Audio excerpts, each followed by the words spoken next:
Pasukan Pertahanan Israel atau IDF memiliki niat untuk melancarkan aksi di jalur Gaza yang mirip dengan penghancuran kota Hiroshima di Jepang oleh Amerika Serikat, hanya saja tanpa senjata nuklir. Hal itu diungkapkan oleh jurnalis Amerika Seymour Hersh dalam sebuah artikel.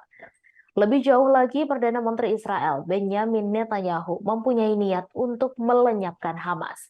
Netanyahu membentuk pemerintahan persatuan darurat beberapa hari yang lalu dengan mantan Kepala Staf Militer Benny Gantz untuk membawa Partai Persatuan Nasional ke dalam koalisi pemerintahan dan bergabung dengan Kabinet Perang termasuk Menteri Pertahanan Yoav Gallant. Israel telah berjanji untuk menghancurkan gerakan Hamas yang berkuasa di jalur Gaza setelah serangannya terhadap Israel Selatan. Setelah dilaporkan memanggil 350.000 tentara cadangan sejak 7 Oktober, Israel tampaknya menahan invasi. Pada tanggal 7 Oktober, kelompok Palestina Hamas melancarkan serangan roket besar-besaran yang mengejutkan terhadap Israel dari jalur Gaza. Setelah melanggar perbatasan, membunuh dan menangkap orang-orang di komunitas tetangga Israel, Israel melancarkan serangan balasan dan memerintahkan blokade total terhadap jalur Gaza, rumah bagi lebih dari 2 juta orang, memutus pasokan air, makanan, dan bahan bakar. Ribuan orang tewas dan terluka dilaporkan di kedua belah pihak akibat eskalasi tersebut. Meskipun penyeberangan Rafah antara jalur Gaza dan Mesir tetap ditutup pada suatu saat, bom buatan Amerika yang ada di gudang senjata Israel, termasuk yang dikenal sebagai penghancur bunker, itu mungkin ditargetkan pada sistem terowongan bawah tanah tempat Hamas memproduksi senjata tersebut dan perencanaan serangan mengerikan di Israel Selatan pada 7 Oktober lalu. Sementara pasukan Israel akan diperlukan untuk memburu anggota bawah tanah Hamas yang memilih untuk menyerah. Oleh karena itu, rencana Netanyahu menurut pejabat yang dirujuk oleh Hersh adalah untuk memastikan bahwa Angkatan Darat Israel menghancurkan sistem terowongan Hamas bersama dengan setiap anggota kelompok militan yang dapat mereka buru. Setelah itu, sisa-sisa kota Gaza konon akan dibarikade di ujung paling selatan.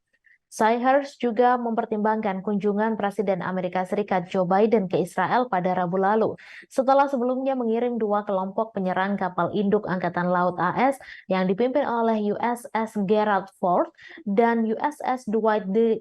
Eisenhower ke Mediterania Timur dekat Israel. Biden berjanji mendukung operasi Perdana Menteri Benjamin Netanyahu di jalur Gaza. Kunjungannya terjadi sehari setelah serangan terhadap Rumah Sakit Arab Al-Ahli di Gaza Utara, tempat penduduk setempat berlindung dari serangan udara Israel di daerah kantong tersebut.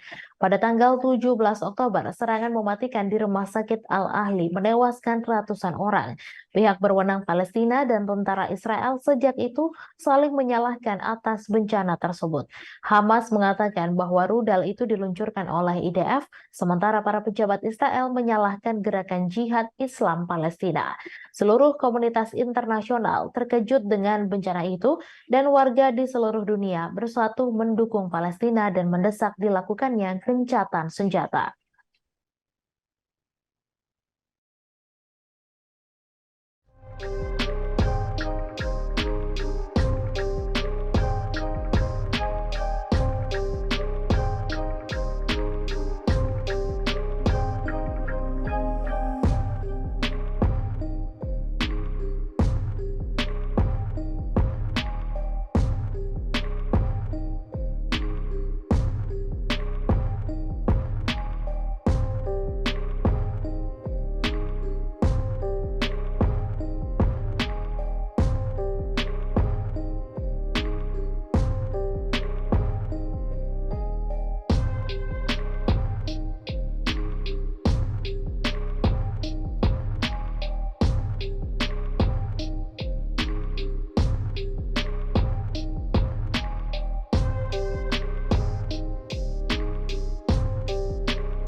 Download Tribun X sekarang, menghadirkan lokal menjadi Indonesia.